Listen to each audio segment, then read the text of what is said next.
শুধু কাঁচা লঙ্কা দিয়েই রান্না করলাম রবিবারের দুপুরের চিকেন কারি। খেতেও হয়েছিল দুর্দান্ত টেস্টি। নমস্কার বন্ধুরা, আমার রান্নাঘরে সবাইকে স্বাগত জানাই।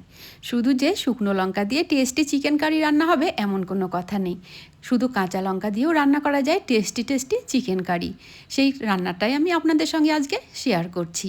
প্রথমে চিকেনগুলো পরিষ্কার করে ধুয়ে নিয়েছি। এরপর টক দই, আদা বাটা, রসুন বাটা, পরিমাণ মতো লবণ, হলুদ আর সর্ষের তেল দিয়ে খুব ভালো করে মেখে ঢেকে রেখে দিয়েছিলাম। এরপর অন্য আর একটা কড়াইয়ে তেল দিয়ে প্রথমে আলুগুলো ভেজে উঠিয়ে নিয়েছি। লাল লাল চিকেনের ঝোলের মধ্যে থেকে লাল লাল আলুগুলো বেছে খেতে কিন্তু বেশি টেস্টি লাগে। আলুগুলো ভেজে নেওয়ার সময় অল্প হলুদ আর লঙ্কা গুঁড়ো দিয়েছিলাম, তাতে আলুর কালারটা আরও বেশি ভালো লাগবে। এবার আলুগুলো ভেজে উঠিয়ে নিয়েছি। আলু ভেজে নেওয়ার পর ওই তেলের মধ্যে কয়েকটা এলাচ দিয়েছিলাম, আর এরপর কুচনো পেঁয়াজগুলো দিয়ে দিয়েছি। পেঁয়াজগুলো একটু ভেজে নেওয়ার পরে ওর মধ্যে দিয়ে দেবো থেতো করে নেওয়া রসুন। একটা বড় সাইজের রসুন আমি এখানে থেতো করে নিয়েছিলাম, সেই রসুনটাও দিয়ে দিয়েছি। এবার পেঁয়াজ আর রসুনগুলো লাল লাল করে ভেজে নেব, আর একটু পরিমাণে সর্ষের তেল আবারও দিয়ে দিলাম। পেঁয়াজগুলোর সঙ্গে খুব ভালো করে ভেজে নেব। গ্যাসের ফ্লেমটা লোতে রেখে পেঁয়াজগুলো ভেজে নেব, তাতে পেঁয়াজগুলো পুড়ে যাবে না, অথচ খুব ভালো করে ভাজা হবে আর তার থেকে কাঁচা গন্ধটাও চলে যাবে।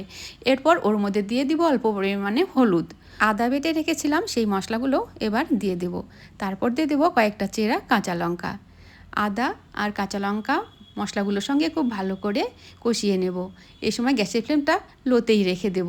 এবার জিরে বাটা দিয়ে দেব 1 চামচ মতো। সবগুলো মশলা খুব ভালো করে কষিয়ে নেব। মশলা থেকে ভাজা ভাজা একটা গন্ধ বেরোলে এদিকে ম্যারিনেট করে যে চিকেনগুলো রেখে দিয়েছিলাম সেগুলো অন্য গ্যাসে বসিয়ে দিয়েছি।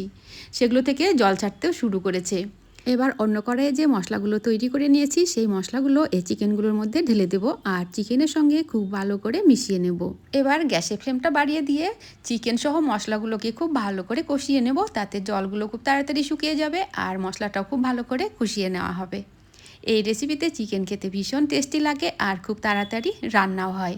অনেক সময় আমরা যখন বেশি পরিমাণে মাংস রান্না করব তখন খুন্তি দিয়ে নাড়াচাড়া করা অসুবিধা হলে এই রেসিপিটা ভীষণ কাজে দেয়। তাতে মশলাগুলো আলাদা কষিয়ে নিলে মশলা থেকে কাঁচা গন্ধটা আগেই চলে যায় আর চিকেনের সঙ্গে মশলাগুলো কষানোর কোনো ব্যাপার থাকে না, শুধু সেদ্ধ হয়ে গেলেই নামিয়ে নেওয়া যায়। এবার কালারের জন্য অল্প পরিমাণে লাল লঙ্কার গুঁড়ো দিয়েছি আর পরে দিয়ে দিলাম কয়েকটা চেরা কাঁচা লঙ্কা।